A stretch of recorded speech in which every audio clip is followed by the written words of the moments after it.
Hello and welcome to Seagulls Social. This is the transfer show special. First of all, thank you everyone tuning in. This is our first ever live show.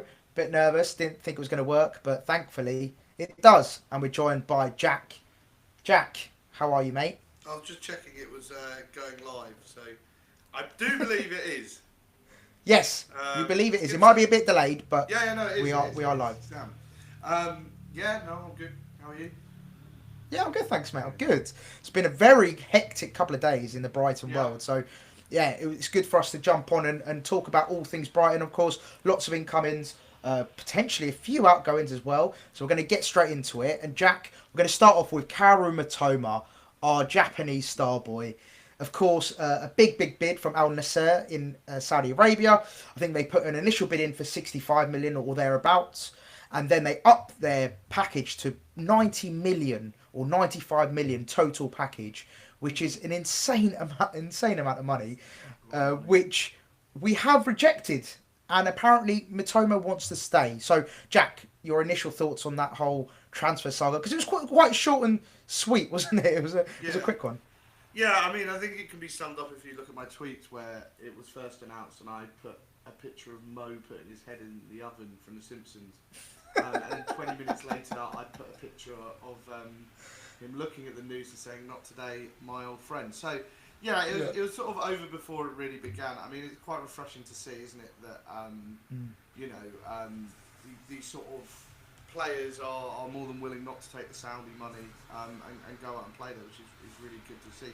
And as well, it'd be crazy for us to sell like this late into a window. 100%. So yeah. No, Well, Jack, I mean, we have got about 30 million wingers, so it wouldn't be the end of the world. However, what I'm really happy about, and I'll start off by saying this, what I'm really pleased about is the fact that, number one, the club has stayed strong, and even with an incredible bid of 95 million, which is, let's be real about it, 95 million is a crazy amount of money, especially, just because we've sold Caicedo for 110 million doesn't mean that 95 is not a big amount of money. I think that's sometimes people might get a warp with that because they're thinking, well, if we sold Caicedo for 110 million, we should be selling for Mitoma potentially for the same amount. But still, 95 million, a lot of money. And the fact we've rejected it, first of all, shows that we want to keep our star players, which I think is great. We're not just a selling club and we're not just going to let go of our star players, willy-nilly every season, every window. We just got to keep rebuilding and finding these little gems and bringing them up. And second of all, what I really like is the fact that Mitoma himself has said no.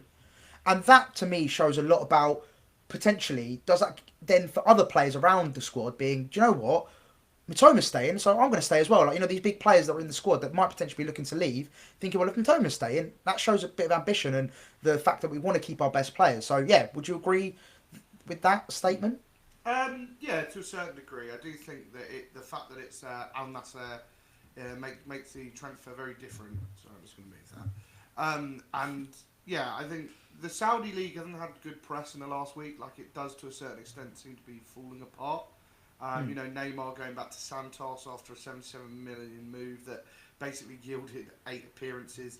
Steven Gerrard's left. Celtic have re-signed Jota for basically, I think the Saudi clubs are at a loss. So I do think there is a certain level that maybe if this was a few years ago, it might have been a different story altogether.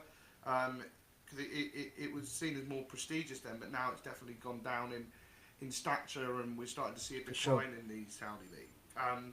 So for me, yeah, it's an interesting one. I do think, let's say this £90 million bid had come in from Arsenal, I think we would have seen a very different story go through this. I think Brighton are quite happy not to deal with Saudi clubs, and I think that's because at the end of the day, if the player has no intention of leaving, then he's got, he's what's the point of letting him go or even accepting a bid? So I do think there's an element of that to it. But it is really good to see a player sort of commit their future, as much as it may be more difficult to tempt them away from, let's say, Champions League football. But no, it is really good. That's a really, to be fair, that's a really good point. The fact that, the Saudi Pro League might not be as appealing as it was maybe a year ago. But what I would then go back on that is, like, for example, like a John Duran, who's 22, 23, arguably at the, just starting his career at his peak, has now gone to Saudi Pro League, and it's like, well, clearly he's gone for the money. Again, I don't know.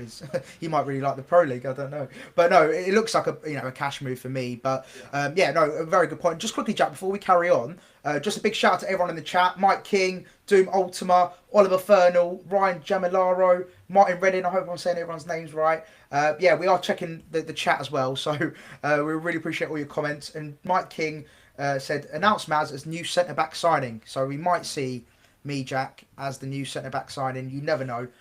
We could get in there, but and also Mike said that your mic's in a different postcode, so hopefully you've moved it a bit closer to you, Jack. And sorry, everyone can hear you. There you go, love it. But yeah, we'll keep an eye on the chat. So if you've got any questions, send them through, and we'll definitely discuss them as well. But yeah, next up, Jack, of course, Evan Ferguson. Now, there's been a lot of talk about Evan, of course, whether he's going out permanently, whether he's going out on loan. Is it the right choice? Brighton Twitter's gone a bit of a meltdown about, whether selling him or even getting him out on loan. There's been a big debate around that. So let's start with that. In your opinion, Jack, is it the right move for the club to be, whether it's on loan or permanent? Obviously, discuss which one you're talking about. Is it the right thing to be letting him go? I mean, enough people who follow my Twitter account can see that I might have slightly lost my head about this over the last week.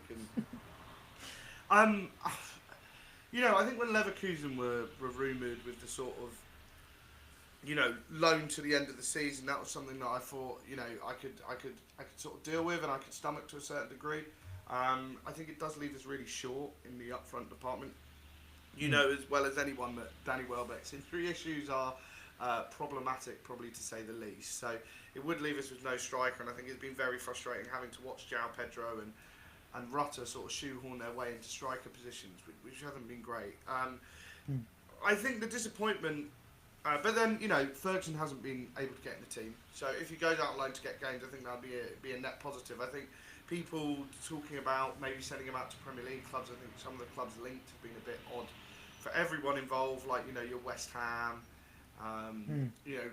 Teams which are lower than us. But Stuttgart, Leverkusen. Yeah, I mean, abroad, lots of names thrown about. No problem abroad for me, but I think if we're looking at other Premier League sides like West Ham and Everton, I'm not doubting us for the rest of the season, but there's every possibility they could get a bit of form and then potentially finish above us, which would just be an embarrassing situation all round if we're loaning out one of our best strikers to essentially fire another team above the table into us. So it's a bit strange, a bit peculiar that. So I don't think anybody's really happy. And then of course there's a permanent move which seems to be reported every couple of days. There seems to be a new twist on the permanent move.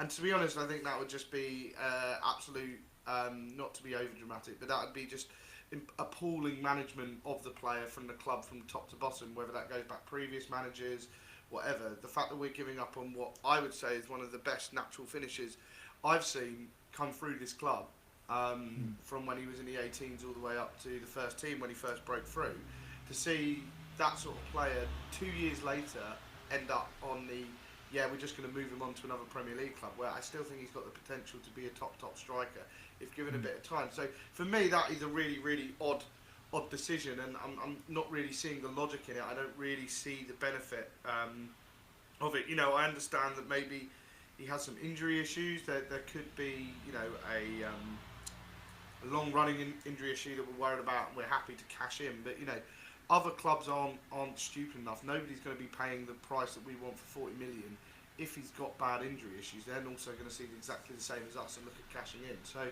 yeah, as much as we like to think we're the best at everything in the world sometimes, other clubs do have competent medical departments. So if West Ham or Chelsea or somebody's looking at him and going, yeah, we can still see the potential here, why are we moving him on? I have to say, this is just all this move has come about quite strangely. There doesn't really seem to be too much about it. Yes, Ferguson hasn't scored in a while, but for the last 15 months he's been injured, and the last time I remember him being properly fit was sort of around Athens away time last year, where he'd already scored 6 goals in the Premier League, and if he'd stayed fit for the whole season, he technically would have been on track for 12 goals, which would be a great haul for a young striker. So once again, it's just really strange. I don't quite know why we've decided to move on from him like this. Yeah, no, it's a weird one. I think just quickly on the fee that's been reported, well, there's not been really fees reported, but you're looking at what, at least for Ferguson, you'd like to think sort of £50 million region as a minimum, and then anything upwards of maybe 80. But that was last year at his peak of his powers. What would you say if he does go out on a permanent? What would you be happy with right here, right now? Considering, like you said, he's had injuries. He's not in form right now. He's barely played. That's obviously going to have an impact on his current transfer value. What's a fair sum for you? What's like the minimum you'd be happy to let him go for? I'm not. It's very hard to put a price on Evan Ferguson at the moment because if you're looking on form and with potential injury, I can't see a club wanting to pay more than 20 million for him or something like that. But then at the same time, the potential in that player, you can't be selling a player like that for 20 million. 100%. So Yeah. you've got to be looking at north of 40, 50 million, and now I'm sure other clubs will hear that and go, "What on earth are you talking about?" Because it's because you look at the He's stats barely played, yeah. over the last year, and it hasn't been very. The goals have not been forthcoming, other than one finish against Wolves, which, in a way, that goal against Wolves though really showed what he is capable of. It was an emphatic finish from just on the edge of the box, outside of the box, and he's still got that potential. So it's quite hard to actually put a price on him, which for me says that I don't see any benefit of selling him now. We don't know what he'll be worth, unless unless we're essentially trying to scam clubs. But I can't. We can't do that in this day and age. You can't scam a football club for a player which is half cropped. Like, they're not stupid enough to put him through a medical and then discover the same things that we've discovered and go like, oh yeah, we're still going to pay 40 million for him. No, Because 100%. I don't know. It's a strange one. It's obviously gone a bit south between. I don't. There's very few scenarios which fully make sense surrounding Evan Ferguson. There's one trail of thought where you could say the manager's fallen out with the player, and he said, I don't want him anymore. Fine, move him on, I guess. But then you're backing a manager over a player who has a lot of potential. You have a situation where he does want to go out and get game time, but a club is just willing to pay a lot of money for him, which is fair enough. He can't. All the players, on the players' side, the players being stubborn, and he won't reconcile with the manager. So I don't know what's happened in this situation. Or is it like maybe a system thing as well, potentially? Or Yeah, it doesn't fit into his system, his style of play, that kind of stuff as well might come into it. But then once again, it doesn't even make sense from a business perspective to get rid of a player in that sense. That we, if you look at it in a business sense, there could be every opportunity that if we have a different system, he plays a lot better. And then we've let go of potentially one of our best young players. There's got to be a certain amount of, yes, I understand that maybe the manager doesn't make all the signings, which I think is probably what this is coming into. But you've also got to look at it if the manager's not making all the signings, why are we sort of dictating it upon system and then not potentially buying for the system? There's some puzzling things going on with transfer at the moment, and I'm sure it'll all make sense in the end, but for me, I'm not really understanding it. Yeah, it's a very confusing and whirlwind time at the moment for us, I think, as Brighton fans. And then final thing I just want to talk about Evan Ferguson, from my perspective, is that if he does go out on a permanent, my biggest worry is, and we've seen this not just at Brighton, but we've seen it with multitude of clubs.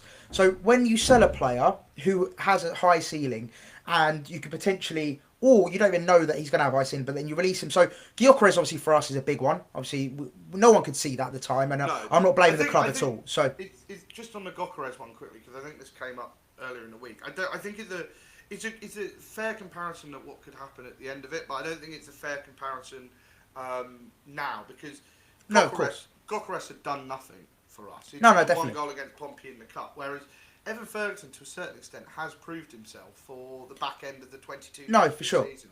And I just feel like it's worth pointing out that Yeah, maybe Gyökeres wasn't like the pinnacle of my example, but okay, let's go on to like the Hudson-Odois, the Elangas, like the players that have been at these big clubs. Let's say Man United, Chelsea, Arsenal, and obviously what they've done is because they've got so much quality coming through their ranks and the volume going through their ranks. It's so easy to stockpile, and I feel like what we're doing, an element of it, and we're going to get onto to other positions as well, but there's an element of stockpiling, especially in the wing positions. We've done that. Attacking mid, we're pretty much stockpiling. To be fair, not many other positions, but mainly sort of on the wings and centre attacking mid, we're stockpiling a lot of players, and it's like you can only start so many, and you can only have so many involved in the squad. There's going to get a point where you're going to have to offload a lot of these players, and if you're then signing X, Y, and Z, how are you going to accommodate the players you've already got or the ones that are coming through? So I just think we need to be really careful about, if we are, signing players and then shipping them out on a permanent, I think naturally there's going to be that element of what will happen, what will be, we don't know, and obviously you can't predict the future. But I think with certain players, you've got to be careful. Like, do we want to sell him right now, Ferguson? We just don't know yet. But again, fees will probably be higher now because obviously stock's higher. And will his stock go down in a couple of years? You don't know, because if he keeps getting injured and doesn't play, then his stock's just going to keep going down. But especially selling him to a rival as well, because potentially that could mean that we end up, he ends up basically usurping us.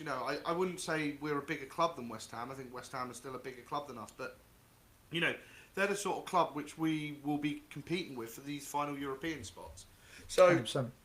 If we're strengthening them, we've got two managers who seem to want him in, who have both worked for the club recently, which is a bit strange. In Potter and De Zerbi have both been linked with him. It's a strange one all round, I have to say. If that's the case, then I'm not convinced about this transfer at all. If we're looking at getting rid of him permanently, but a Leverkusen loan, No, I agree. That works. That works for me. Yeah, I'm exactly the same as you. Yeah, no to the permanent, but I'm happy for the loan if it does come to that. That's no problem at all from my end. All right, let's move on then. Valentin Barco, breaking news, Jack. Literally within the last sort of 15 minutes or so. There looks like to be a deal agreed with Strasbourg. Now, it will be a loan with an obligation to buy for around 10 million euros, which to me sounds absolutely baffling, considering, again, wasn't he on the Golden Boy list, I think, potentially? I know you wanted to discuss that. One. Yeah, another one. And again, it just seems to have, whether it's attitude problems, whether it's stuff we don't know about, but it looks like he's, Mike Kim made a good point. Karbovnik 2.0. It's a good comparison. And it's a weird one with Barco, because we all had such high hopes, and it seems like now he's going out on a permanent, which is baffling, Jack. Yeah, another weird one again, isn't it? Story of our transfer. Yeah, we had some great young players, and I think at the end of probably last season, we were looking at players like Enciso, Buonanotte, Ferguson, Buonanotte. Barca. Buonanotte. So I learned some Italian in hospital.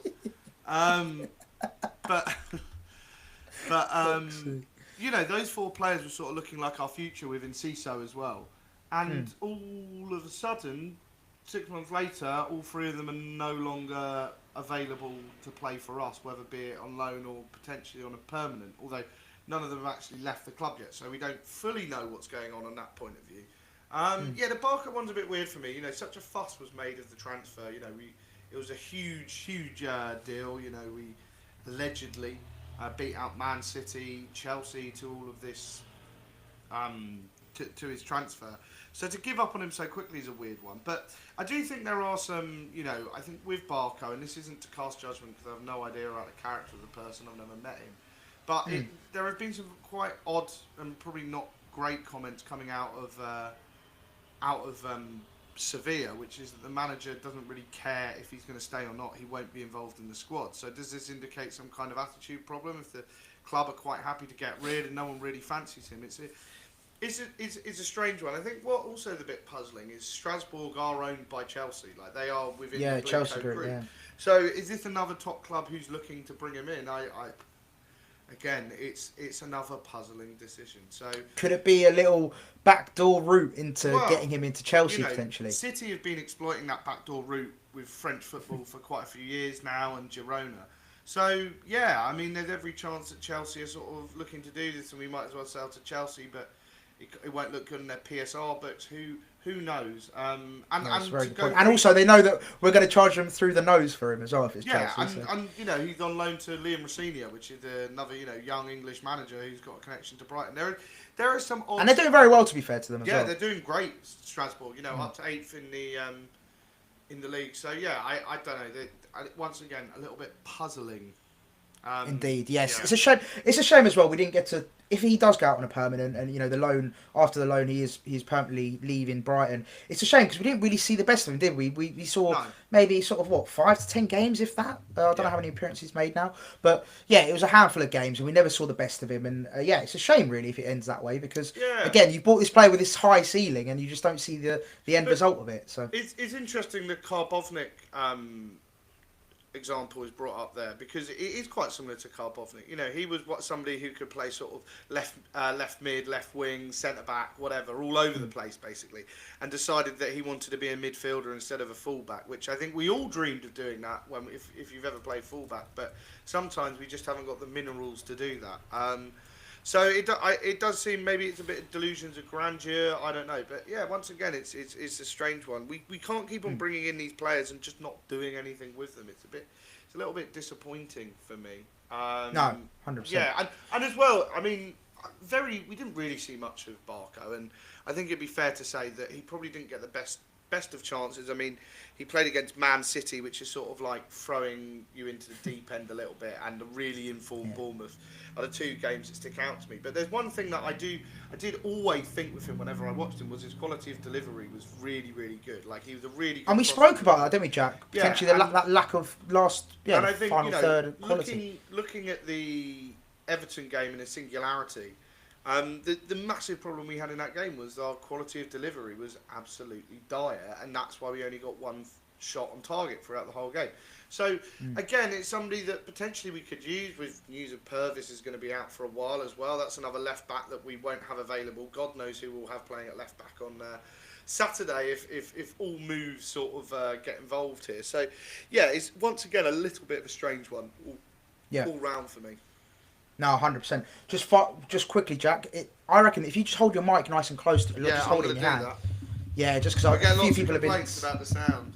Yeah, a few people have said you're in a different postcode with the sound. So if you just grab it and just hold it, that'd be great. And then whilst you're doing that, Jack, let's talk about a few more incomings.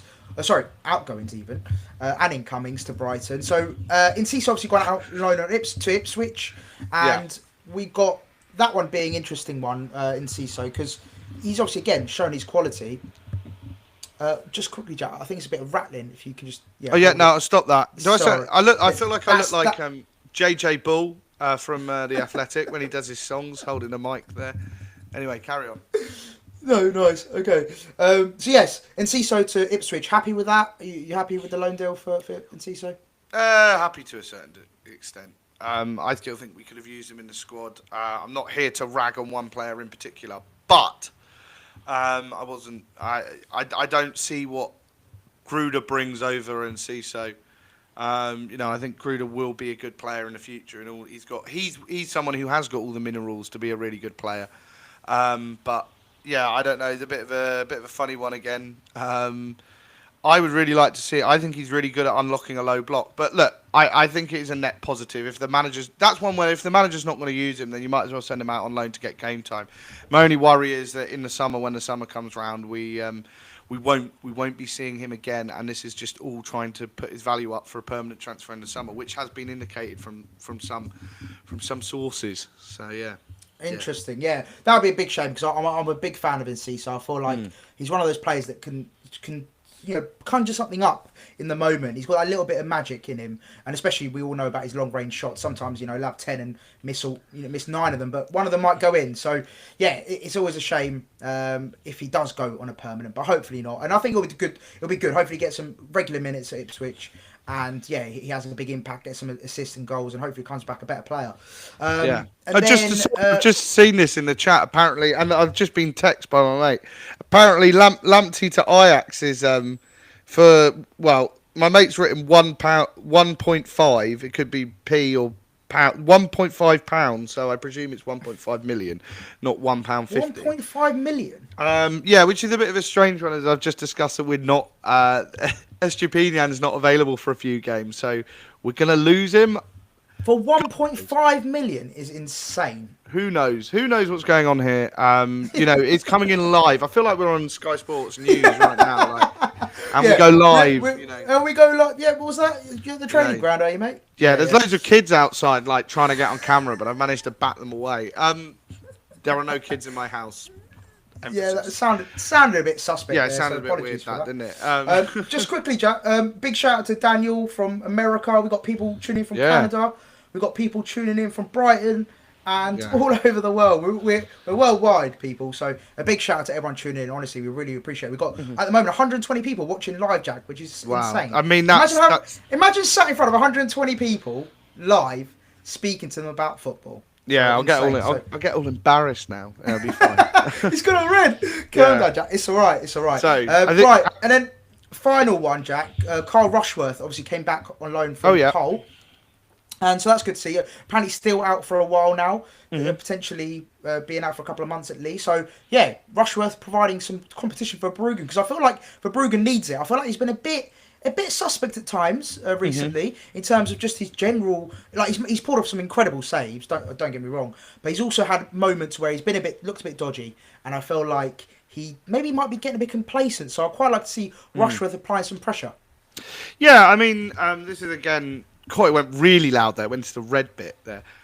Yeah, I think for Bruggen, a lot of people slated De Zerbi for the rotating of the goalkeepers, and I think I did at some point as well. So I'm not gonna be, but it has. I do think there is a little bit of complacency coming with Verbruggen now that Hösler's gone.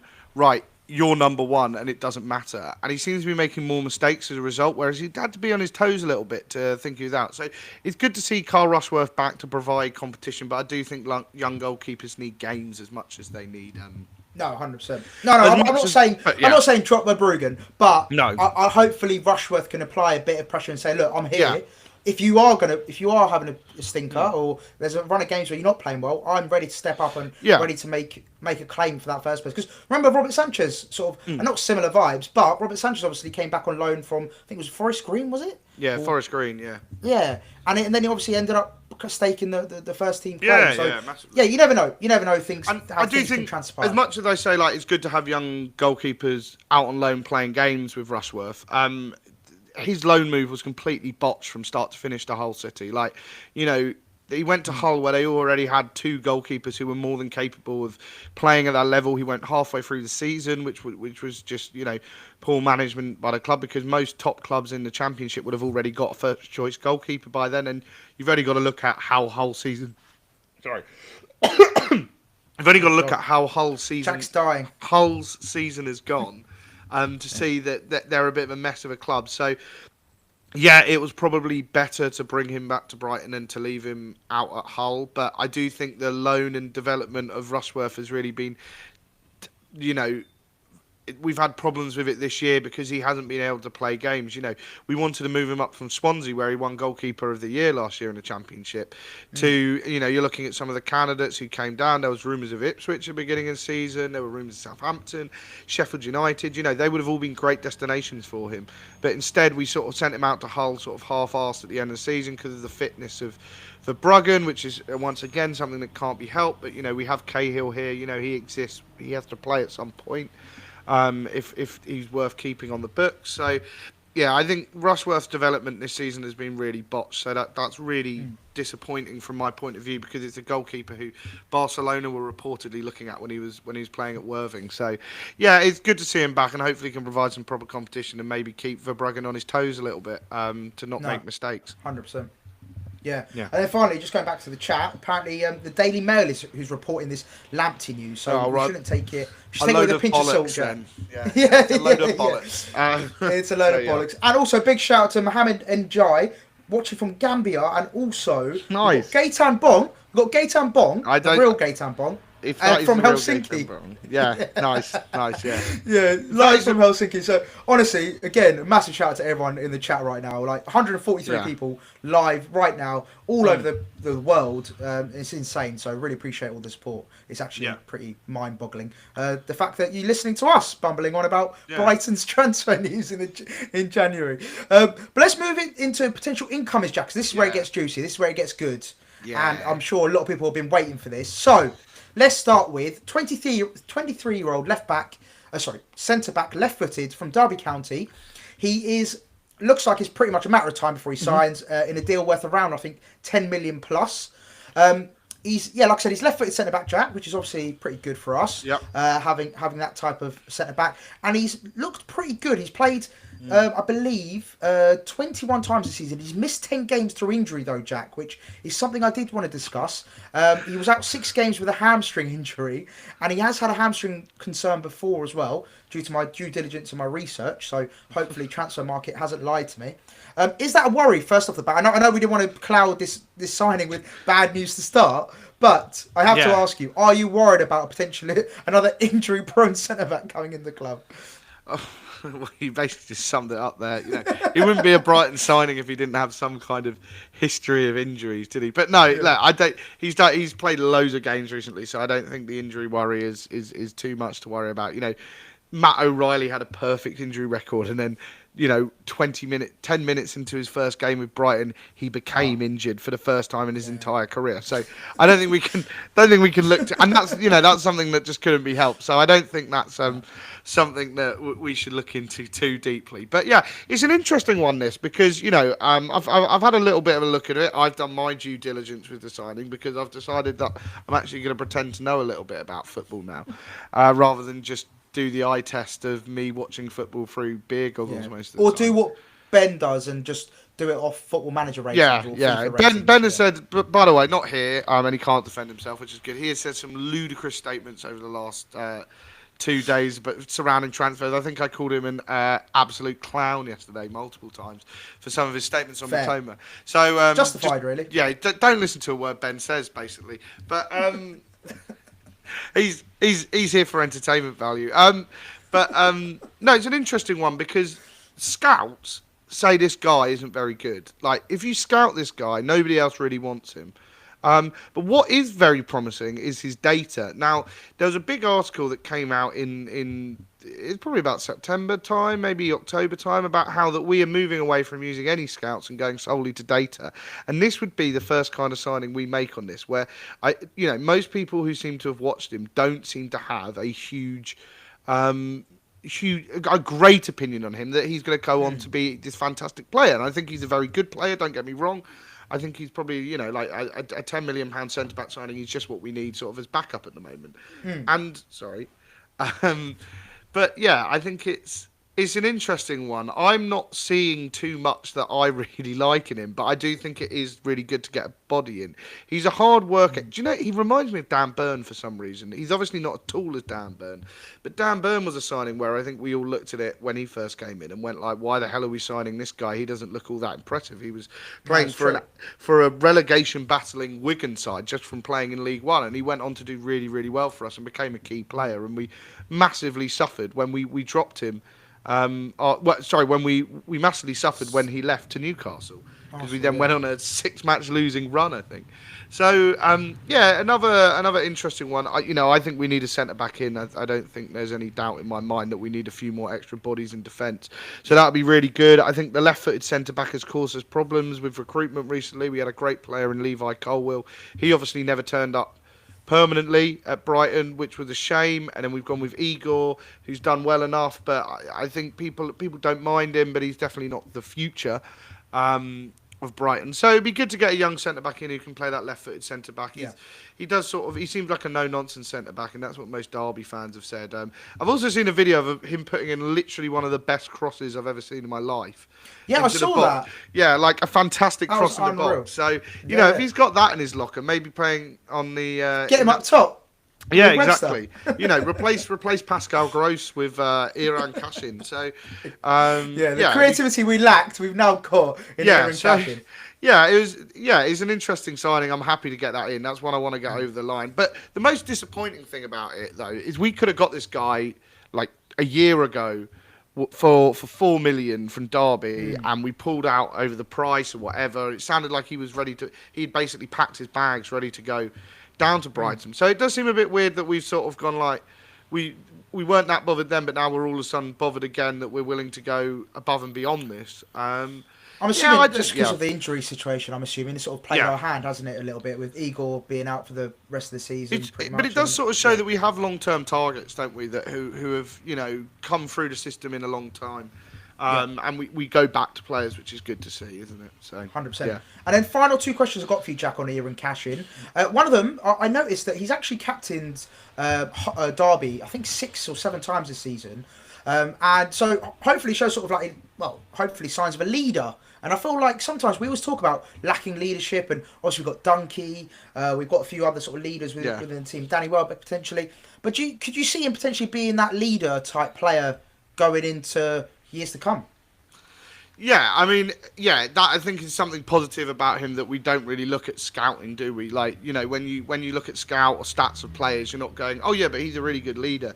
You know, Jason Still, most people look at him and go like, oh yeah, he didn't seem to be that amazing at saving shots and obviously passing statistics, but he's a great leader. And I think, you know, we've lacked that sort of experienced leadership in this last few months, really, that we've sort of, you know, we've been quite prone to doing something brain dead and stupid at times. So it's a very harsh way of saying it, but it's the truth. The truth, yeah. And, you know, like throwing away leads in multiple games. So, yeah, I think it'd be good to get somebody who's got sort of that leadership, can sort of play for the club badge, etc. And also, like, I know this, and this isn't meant to be said in an insulting way, might not move on, because that's a problem with all our good players at the moment. That, you know, a lot of them are quite intent on not wanting to be here for too long. And that's always a little bit disappointing, which I think goes back to the Matoma thing. At least he's happy to stay here. But, you know, there is a certain amount of these players are quite interested in moving on. So, yeah, no, I think that would be really good. Yeah. And then final thing is, do you see this now being the start of Herzl and now going to a back three with cash in? Or do you feel like it's just to cover Igor now he's out injured? I think it's just a cover. I wouldn't start looking towards a back three yet, although more interestingly, a lot of Derby fans said he's not very good at the left back of a back three. So perfect. That's much better in forward. So yeah, I don't Thanks, know. Derby fans. I think if he wanted to go with the back three, I think he would have already done it earlier doors, maybe after the Chelsea game when he did seem to do a whole tactical rewrite of the way that he sets up his team. So I can't see us going to a back three anytime soon. It also, like, you know, potentially looking at the centre-backs, that will only leave us with 4 centre-backs again. Well, unless Adam Webster's class as a striker now for some reason. Yeah, so it does only leave us with 4 centre-backs. McConville, I like McConville. I think he's a really good academy product. So he's also an option. So maybe we'll go to a back three, I don't know. I think back three is the way forward, but we just don't have the personnel to do it.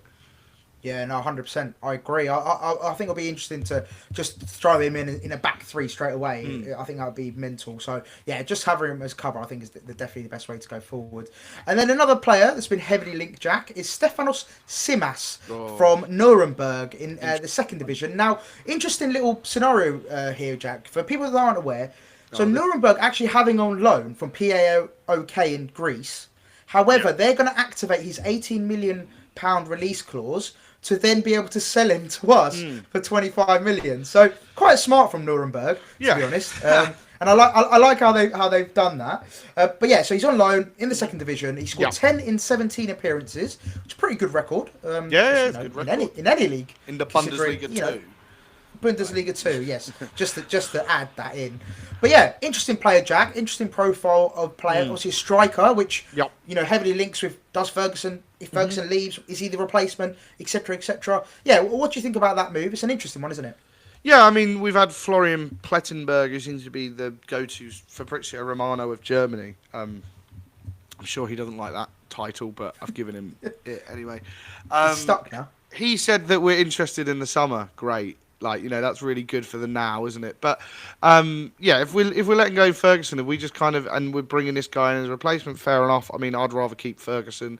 As good as this guy looks, you know, 10 games in 17 Bundesliga 2 performances games doesn't like inspire me to the point where I think, yeah, we're going to let go of this amazing finisher in Ferguson and replace him with a guy for. Look, I love the Greeks, but that's not really relevant to anything, is it? You love the Gyros. Yeah, I do. But you know, I think it's a bit of a strange one. I do feel like with this club, and this is something I have alluded to on various social medias, is we do have a little bit of a thing of just going, I'm bored of this toy. Here's another shiny new toy. Like, you know. 100%. That's what I was alluding to earlier about the whole basically stockpiling players. Well, oh, this is nice for a couple of weeks or a couple of Yeah. months, and then oh yeah, on you go, or go on loan, or go out on permanent. It does baffle me, to be honest. Yeah, and I mean, like, look, I don't get me wrong. I'm not saying this guy is crap. Not by any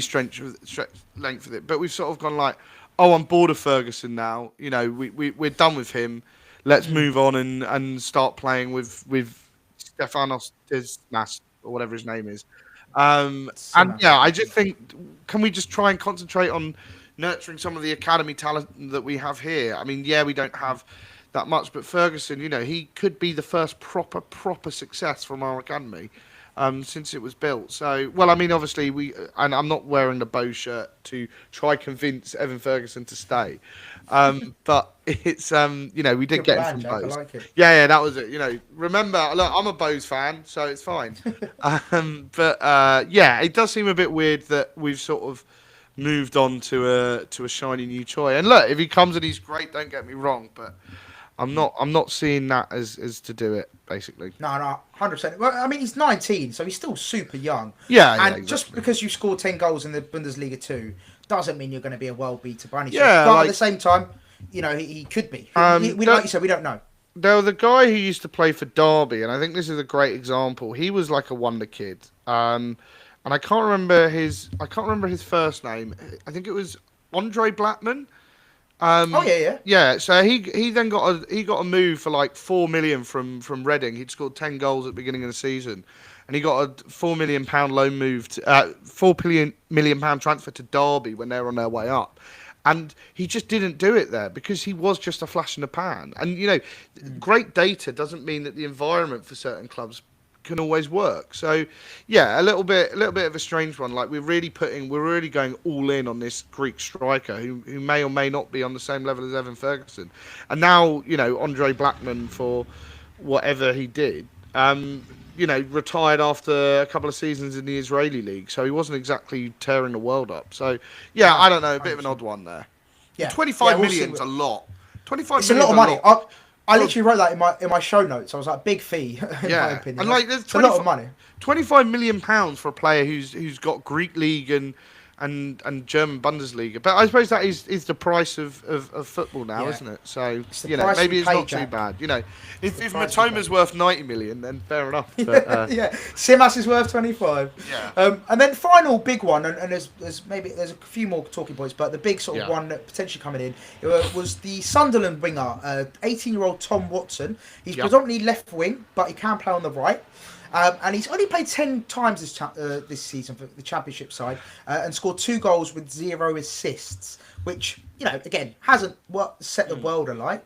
But I saw some highlights of him, and he does look very tricky. Looks very direct. Looks like a good player in all honesty. So Yeah, he does. I do like the look of him. However, it goes back to again the point of why do we need another winger when we've got the likes of Osman out on loan? Wait. So before you go into that, I've actually listed them. I've done some preparation for the pod today. Oh, go on. So you know, as much as you know, I would like a new winger, and look, he looks really good, Tom Watson.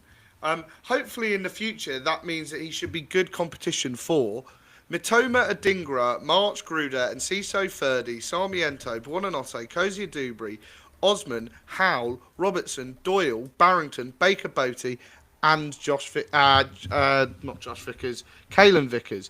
They're all young players that we have been playing the wing. Don't get me wrong, I think Tom Watson looks really good. He's 6'3", but this isn't a position where I think that we're particularly stretched. Yes, he may be a saleable asset, and a lot of those players I listed, either their first position isn't necessarily on the wing, or they may never make it. I'm looking at like Barrington and Baker Boaty. But it's not like we haven't got young talent available, but we've decided to sort of go for another young winger. I think he's really good. I think he, you know, I know a few Sunderland fans, and he does look like a really good player, Tom Watson, and he'll want to do the move. But for me, you know, I'm once again not seeing what he brings over anyone else. Yeah. That's the baffling thing to me, and I wrote down as well. Like, are we just stockpiling now? And I've mentioned it a few times this podcast, but are we just stockpiling for the sake of it? You know, like we always have a go at Chelsea for stockpiling in certain positions, and are we starting to become just as bad as them by just buying all these young talented players, especially in the wing position, and just having so many of them. Which what are we going to do with all of them? You can't nurture them all at the Yeah. same time. You can't develop them, and like you said, you can't. We've got so many on our books already. Why are we still bringing in players in those positions? Why don't we focus on other positions and things that to be able to blood the youth? So yeah, it's just frustrating from my perspective. Yeah, and I I just don't know think why we're doing it. you raise a good point because we can't just stockpile players. And as much as yeah, I think you've got to look at it. And I think the big selling point of the academy in our club at the moment is you come in, you might not make it, but we'll sell you on to a good club for a good fee.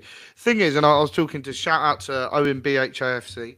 I was talking to him about this, and clubs on the continent are broke. Like, other than Brighton, nobody is really in the liquid money at the moment. So who are we selling these players to if we're demanding fees for them? Like Cam Pepion's just left. Good luck to him. I'm a big fan of Cam after watching him for the under-21s. I really like him, but where are we looking to sort of move these players onto? He's just found a club in ADO Den Haag after essentially sitting in the under-21s for like a year and a half, not really doing anything. Because clubs on the continent are going to wait until they're 6 months down on the contract and try get them for a nominal fee. So yeah. This sounds really negative with a potential two potential incomings, but yeah, I think they're good players. To look at it more like, rationally, I think Tom Watson looks like a fantastic talent. He's really tall. He's really big. Yeah, he looks like a really good player. So Yeah. I wouldn't be Just disappointed quickly if he came in. Just quickly on Tom Watson, we have submitted a bid according to Romano, I believe it is. So yeah, it looks like that one could advance quite quickly because a bid has been put in for him. But yeah, in my opinion, I just don't think we need him. But yeah, we've discussed all that. And then the final one, Jack, you mentioned it, and a few of the chat mentioned it as well. Do Young, I believe, South Korean winger. Is he a winger? He can't be, can he? Surely not. Yeah, he is a winger, another winger, a South Korean winger. I'm terminating the live stream, mate. This is that's another strange one. But look, another young talent. I find it so hard to sort of look negatively on these because they are good young talents, but you've got to question where they're going to fit into our future and whether they've got any intention for playing in the first team, because we've got a lot of players on our books who I suspect will never play for our first team. I'm talking about Abdallah Simmer. I'm talking about a couple of players out on loan at lower leagues. Yeah, it's an odd one, but I look. South Koreans are very I've got some South Korean friends. We've got a South Korean Seagulls out there. Shout out to the South Korean Seagulls if anybody's watching them. But anybody's watching from South Korea.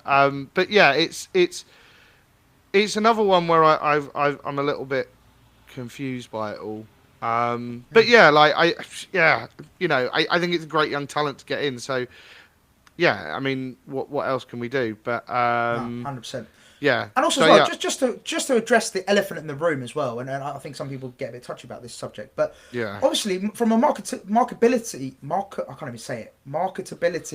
perspective, obviously having a South Korean player, having a Japanese player is huge for that, and I think that's not anything to sort of shy away from. I think Matoma is arguably he's like a god in Japan, and the fact that we have so many Japanese supporters now just speaks volumes about how important it is to get into different markets. So again, if we get a South Korean player, that could be another entry into the South Korean market, and that'd be huge for the club, and a great source of added additional income and exposure to more countries, and more regions. So, I thought I'd answer some of the questions at the end. I have asked, by the way, if people are listening, please send in your questions because we are going to wrap up in the next sort of 5 minutes. So if you've got any questions for us, please do send them in, and we are checking the chat. Yeah. But Jack, you want to answer a couple of them? Yeah. So I saw somebody else. Who do you think the best summer signing was? Because obviously. Oh, nice. I like that. I mean, I don't think you can look much further than Jorginho Rutter, really. Like, in terms of impact on the squad, he's done really, really well, and I've really liked him. In terms of who I actually think is, like, the best player that we signed in the summer, I do think there's a lot still to come from Max Weifer and Ferdi Kadioglu, but they're injured, so that's pretty annoying. I was going to say, my impact signing of the season... of the summer has been Kadioglu, but obviously that would be lying because he hasn't played. But no, I agree with you, Jack. I think Jorginho Rutter, just because. Also, do you know what it is? Not just his goals and his assists and the impact on the pitch. I just love the fact he's so it seems like he adores us as fans, and like his interaction recently has been amazing. Like all the selfies he's been doing, all like the videos, obviously, all the cheering at the end of the game when he does his little, thing with the crowd, and I just love his energy off the pitch as much as I love it on the pitch. So for me, Rutter's definitely been the best signing we've made so far. But there are, like Jack said, there's so many potential players that can, surpass him. It's just they need to play more and not be injured all the time. Yeah, and I think I've seen another question here, which is who would you say would leave in the summer? Look, I think there's a lot going on in. I think this is the delay, isn't it? So I've now got loads of questions going in the summer. But who goes in the summer? I don't know. I think that's why we've probably not let Mitoma go. Because we have got some really sellable assets available in the summer, and that makes it makes players not sound human when I describe them as assets. But I think there is sort of like an idea that Pedro or Belieber could go in the summer. I really hope they don't, but there's every chance. This is a good point, Jack. Just quickly. On that, I just don't want us to be this selling club anymore. I love that Mitoma said no, and I agree with you. I think it is majority down to the fact that it was a Saudi club. If it was like an Arsenal or a big European side, then it'd be hard to tell. A very different story. It's very hard to tell Mitoma. You can't play Champions League football. No, of course, and I completely get that from any player's perspective. Of course, players want to be the best; they want to play the best, competitions, and I completely, wholeheartedly get that. However, if we want to develop as a club and get better and be in Europe and be a consistent mainstay in European football, we have to hold on to our best players, and that's Baleba, that's João Pedro, that's all these players that we've mentioned. We have to keep hold of them, and I know there'll be a time we have to let them go, but we can't just do that after one or two good seasons. Like Cucurella had one good season with us, and then he left, and it's just like we can't just have one good season out of players and then have to find that next gem or develop this next up and coming player. I think we need to have 3 or 4 seasons from these players to be able to get the best out of them, and that's just how I view that situation. And I do think it just sends us back to square one. But the only thing I will say very quickly about sorry, someone walked in the room, so I had to go on mute and don't know what's going on there. But the only thing I will say about Belieber and João Pedro in particular is it does look like we possibly have ready-made replacements. Which I think has been the big problem with selling recently, is that we've had no replacements for, the likes of Caicedo, McAllister, and arguably even Gross, is that we sold them and we didn't really bring anyone in to sort of replace them. Whereas I think the obvious replacements with Pedro and Belieber are Rutter and